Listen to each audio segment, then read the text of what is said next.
जावा पे चढ़ी मन मर्जी कर तारा देखाई के तू काटा काहे गाटा धर तारा। ए बाबा बोलो इस जावा पे चढ़ी मन मर्जी कर तारा देखाई के तू काटा काहे गाटा धर तारा। अरे बोनो तारा गुंडा अभी बाहर लवंडा बात कहतनी सही सही।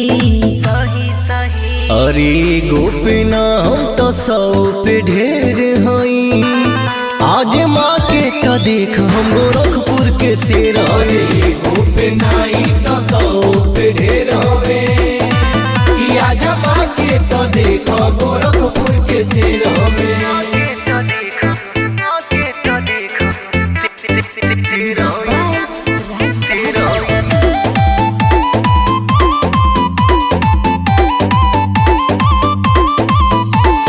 पतरी कमरिया मोड़ देनी जाने के तना के सिस्टम तोड़ देनी। जानी करा तू घमंडे जवानी के हम यूज का के कातना के छोड़ देनी।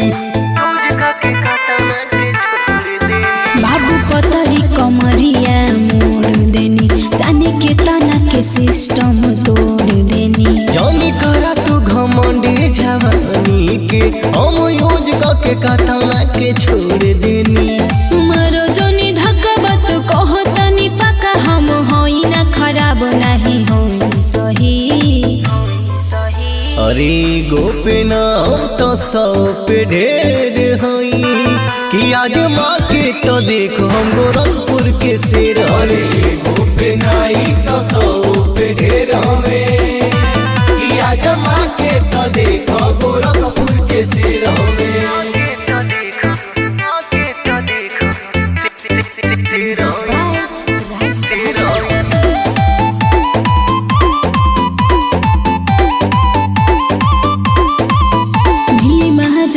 पवन सबर करहो दाम पानी निकाल के तू धरहो। जौन चाही तू मन से धन लेला हो राज पंकज के तू कहल करहो।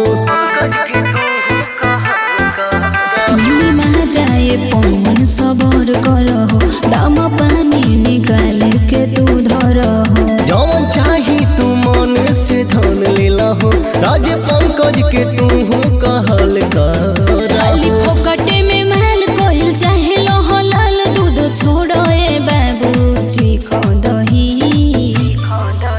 अरे गोपीना हम तो सौ पे ढेर हई कि आज माँ के तो देख हम गोरखपुर के शेर। अरे गोपीना तो सौ पे ढेर हमें कि आज माँ के तो देख गोरखपुर के शेर हमें।